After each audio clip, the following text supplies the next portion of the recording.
Search करें अवामी news. मुल्क भर की ताज़ा तरीन खबरों से बाखबर रहने के लिए सब्सक्राइब करें हमारे चैनल को और बेल आइकन ज़रूर दबाएं।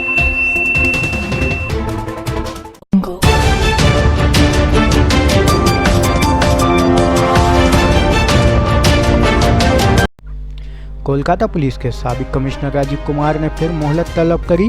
कोलकाता पुलिस के साबिक कमिश्नर राजीव कुमार ने एक बार फिर से सीबीआई से मोहलत तलब करी है।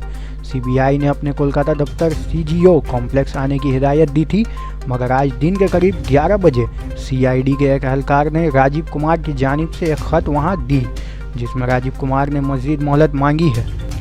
सियालदा फ्लाईओवर की जाँच के दौरान गाड़ियों के रूट में तब्दीली की गई है।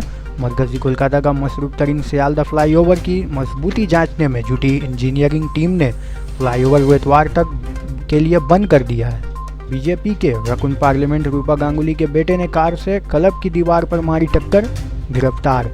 मगरबी बंगाल से बीजेपी के रकुन पार्लियामेंट रूपा गांगुली के बेटे आकाश मुखर्जी पर इल्ज़ाम है कि उसने जनूबी कोलकाता के एक क्लब की दीवार में अपनी कार से टक्कर मार दी है। अलूर मॉब लिंचिंग के शिकार हरीश के वालिद की खुदकुशी, दलितों में शदीद नाराज़गी।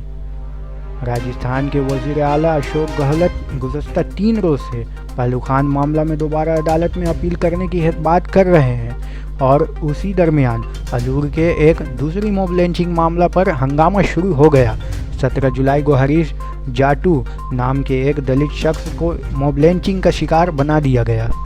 सैलाब से ज़बरदस्त तबाही, मरने वालों की तादाद बढ़कर 2500 हुई, 50 लापता। मुल्क के मुख्तलिफ हिस्सों में बारिश, सैलाब और तोदा गिरने से वाक़यात में मरने वालों की तादाद 2500 तक पहुंच गई है, जबकि 50 दीगर लापता हैं। सैलाब की सूरत हाल में अब तेज़ी से बेहतर आ रही है। फौज मुख्तलिफ एजेंसियों के साथ कंधे से कंधे मिलाकर राहत बचाव मुहिम में मसरूफ़ हैं। आज़म खान के हमसफ़र रिजॉर्ट के गैर कानूनी कब्जे वाले हिस्से को तोड़ा।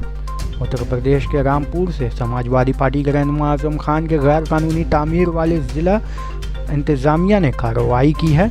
जुम्मा को आज़म खान के रामपुर वाक़या हमसफ़र रिजॉर्ट के गैर कानूनी कब्जे वाले हिस्से को तोड़ दिया गया। राजस्थान के कई अज़ला में भारी बारिश के सबब सैलाब जैसे हालात। राजस्थान के कई अज़ला में कल रात से हो रही तेज़ बारिश के सबब सैलाब जैसी सूरत हाल पैदा हो गई है, जिसके पेश नज़र ज़िला कोटिया में फ़ौज तलब करनी पड़ गई है। कोटिया, बांदी, बारां, प्रतापगढ़ और झालावाड़ में कल रात से मूसलाधार बारिश हो रही है। आर्टिकल 370 पर सुप्रीम कोर्ट में अगले हफ्ते समाअत होगी।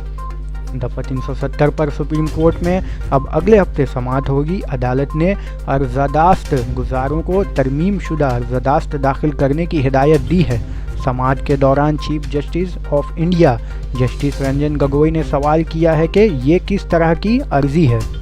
इस साल यौम आज़ादी के मौके पर बुर्ज खलीफा को तिरंगा रंग से मनव्वर नहीं किया गया। हर साल यौम आज़ादी के मौके पर दुनिया की सबसे बड़ी मानी जाने वाली इमारत बुर्ज खलीफा पर तिरंगा रंग से मनव्वर किया जाता था। तकनीकी खराबी के बाद ये नज़ारा देखने को नहीं मिला। जम्मू व कश्मीर, मेरे साथ मुजरिमों जैसा बर्ताव किया जा रहा है, महबूबा मुफ्ती की बेटी का इल्ज़ाम। जम्मू व कश्मीर से आर्टिकल 370 हटाए जाने के बाद वहां के कई सियासतदान गिरफ्तार कर लिए गए हैं और उनको नज़रबंद कर दिया गया है। उन सियासतदानों में 2 साबिक वज़ीर आला महबूबा मुफ्ती और उमर अब्दुल्ला शामिल है। मुफ्ती की बेटी हल्तजा जावेद ने अपना दूसरा ऑडियो पैगाम जारी किया है और मरकज़ी वज़ीर दाखिला अमित शाह को ख़त भी तहरीर किया है, जिसमें उन्होंने तहरीर किया है कि हमें धमकी मिल रही है कि अगर हमने मीडिया से बात की इसके ख़तरनाक नताइज भुगतने पड़ सकते हैं।